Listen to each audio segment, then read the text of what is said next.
बिस्मिल्लाहिर्रहमानिर्रहीम। मैं हूं आप लोगों का होस्ट खालिद बिलाल लगारी। तो आप लोग हमारा चैनल देख रहे हैं एग्री सोल्यूशन। किसान भाई, आज जो हमारा टॉपिक है वो है कपास के काश्तकारों के नाम अहम पैगाम। एक मुख्तसर सा पैगाम है किसान भाइयों के लिए जो काटन काश्त करना चाहते हैं 2022 में।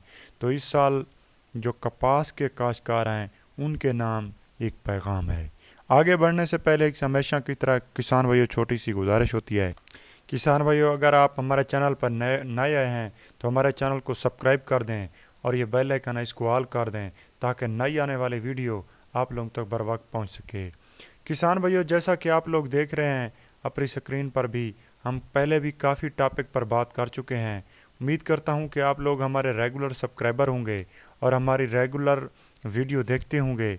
अगर नहीं देखी तो हमारे चैनल का विज़िट करें और अपने पसंद की मालूमात ले सकते हैं। अगर आप लोगों का कोई सवाल हो तो आप लोग हमें कमेंट में जाके कर सकते हैं, क्योंकि ये एक हौसला अफजाई का ज़रिया भी है। उम्मीद करता हूँ कि आप लोग हमारी हौसला अफजाई ज़रूर करेंगे। किसान भाइयों, अब आ जाते हैं असल अपने टॉपिक की जानिब। कौन सा पैगाम है 2022 में काश्तकार कौन से जो काटन काश्त करना चाहते हैं। साल 2022 में कपास की काश्त के हवाले से बहुत अहमियत का हामिल है, क्योंकि आने वाले दिनों में कपास का न सिर्फ रेट बल्कि तमाम फसलों में रैंकिंग के हिसाब से कपास मुल्की लेवल की बुलंद तरीन सतह पर पहुँच गई इंशाअल्लाह।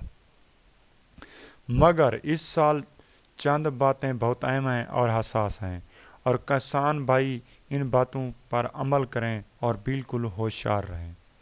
पहला नंबर है वो है इस साल सीड की ख़रीदारी मोहताद होकर करें। मैं हमेशा आपको कहता रहता हूँ कि सीड माफिया से बचना। अगर आप लोग सीड माफिया से बच गए तो यकीनन आप कामयाब होंगे, वरना आपको ये माफिया डूब ले जाएगा। पहली नंबर ये है कि आप लोग अच्छी और ज़िम्मेदार कंपनी और अथेंटिक कंपनी से ख़रीदें, बीज ख़रीदें, अरे वगैरह से बिल्कुल ना लें। और दूसरे नंबर पर है जी, जिस बंदे से सीड ख़रीदें उसकी मुकम्मल सोर्स की जांच पड़ताल करें, तसल्ली करें, फिर सीड ख़रीदें। तीसरा नंबर है सीड जितना मुमकिन हो जल्दी ख़रीद लें। इसका फ़ायदा यह है कि एक तो सीड माफिया आज एक तो यह है कि एक तो आप लोगों को जो है मुनासिब रेट पर मिल जाएगा, दूसरा सीड भी प्योर मिलेगा। क्योंकि बाद वाला मैं आपको बताता हूँ वो क्या होता है। किसान भाइयों, जब सीज़न आ जाता है, पीक पे आ जाता है तो लोगों के पास स्टॉक ख़त्म हो जाता है।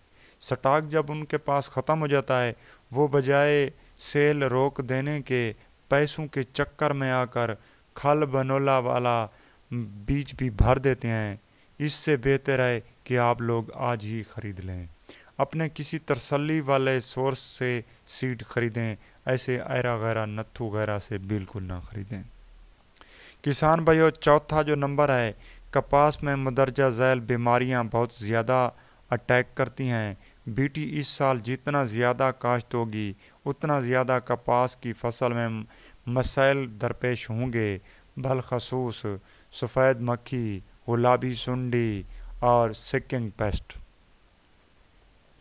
याद रहे कि सिकिंग पेस्ट का हमला ज़्यादा टेम्परेचर की वजह से उन इलाकों में ज़्यादा हो रहेगा जहां कपास की काश्त होगी, यानी जो काटन बेल्ट एरियाज़ हैं, जैसा कि विहाड़ी, खानेवाल, बहावलनगर, बहावलपुर, रहीम यार खान, सदकाबाद, सिंध के चंद अजला और डेरीजी खान, तौसा शरीफ, लिया और मुल्तान भी शामिल है।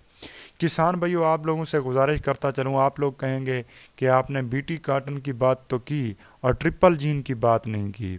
दोस्तों, इस तरह से है कि ट्रिपल जीन बहुत कम मिकदार में लोगों के पास मौजूद है। जितना जल्दी हो सके आप लोग ख़रीद लें, और वो भी इतना ख़रीदें कि अगले साल का आपका सीड बन जाए।